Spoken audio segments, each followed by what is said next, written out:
कहते हैं इंसान अपने दुश्मन से भाग सकता है, जानवरों से लड़ सकता है, यहां तक कि मौत को दूर कर दे सकता है। लेकिन अगर एक रात उसकी अपनी परछाई उसके खिलाफ हो जाए तो वो किससे बचेगा?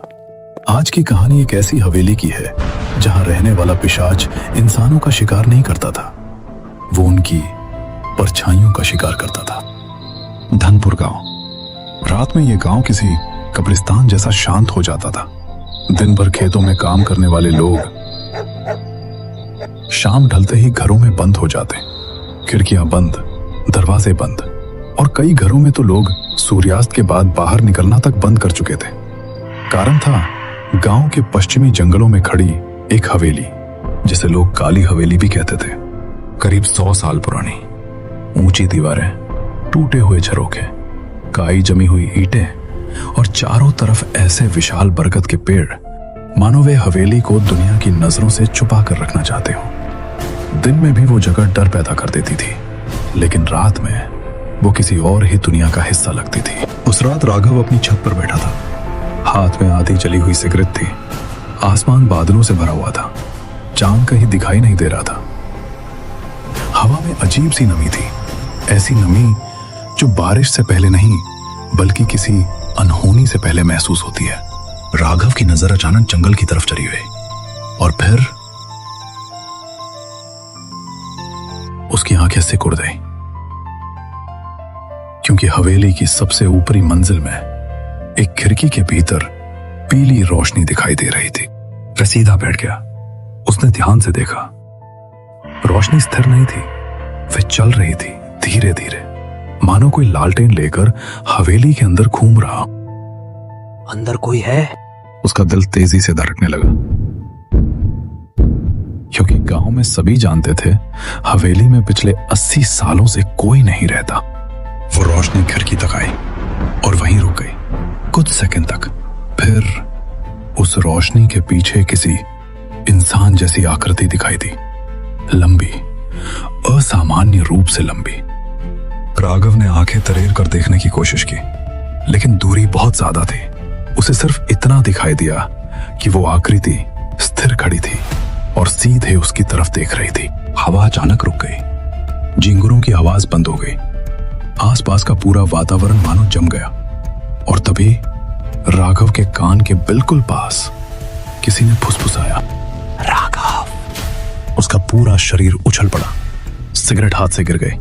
वो बिजली की गति से पीछे मुड़ा, लेकिन पीछे कोई नहीं था।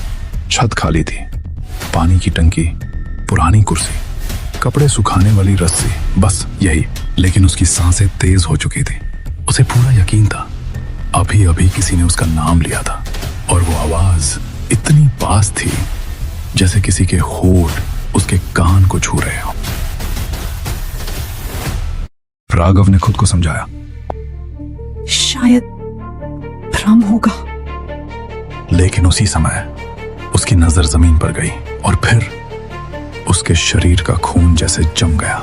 ट्यूबलाइट की रोशनी में उसकी परछाई साफ दिखाई दे रही थी, लेकिन कुछ गलत था, बहुत गलत।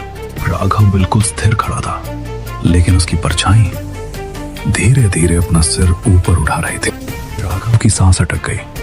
उसने हिलने की कोशिश की, परछाई नहीं रुकी।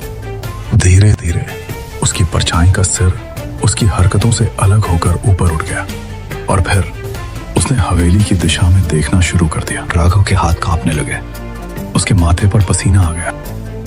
अचानक परछाई मुस्कुराई, लेकिन राघव मुस्कुरा नहीं रहा था। उसकी रीढ़ में बर्फ जैसी ठंड दौड़ गई। वो पीछे हट गया, लेकिन परछाई नहीं हिली। अब पहली बार उसे महसूस हुआ कि जमीन पर मौजूद वो काली आकृति उसकी परछाई नहीं थी, कुछ और थी, कुछ ऐसा जो अभी तक उसकी परछाई बनकर उसके साथ रह रहा था। और तभी हवेली की सबसे ऊपरी खिड़की में खड़ी वो लंबी आकृति धीरे धीरे अपना हाथ उठाने लगी। राघव ने दूर से देखा, उसका हाथ उसकी तरफ इशारा कर रहा था, और उसी पल जमीन पर मौजूद परछाई ने भी अपना हाथ उठाया। दोनों की हरकतें बिल्कुल एक जैसी थी। राघव अब चीखना चाहता था, भागना चाहता था, लेकिन उसके पैर जैसे पत्थर बन चुके थे। फिर हवेली की दिशा से एक आवाज आई, बहुत भारी, बहुत गहरी, ऐसी आवाज जो इंसान की नहीं हो सकती थी। आजा, आजा। और अगले ही सेकंड राघव की परछाई उसके पैरों से अलग हो गई। हाँ, अलग हो गई, जैसे कोई काला धुआं जमीन से उठ रहा हो। वह आकृति धीरे धीरे खड़ी हुई। अब वो इंसान जैसी लग रही थी, लेकिन उसका चेहरा नहीं था, सिर्फ काला अंधेरा। राघव की आंखें फट गईं। और फिर वो काली आकृति दौड़ पड़ी सीधे हवेली की तरफ। कुछ ही सेकंड में वो अंधेरे में गायब हो गई। छत पर अब सिर्फ राघव था और पहली बार उसने देखा कि उसके नीचे जमीन पर कोई परछाई नहीं थी।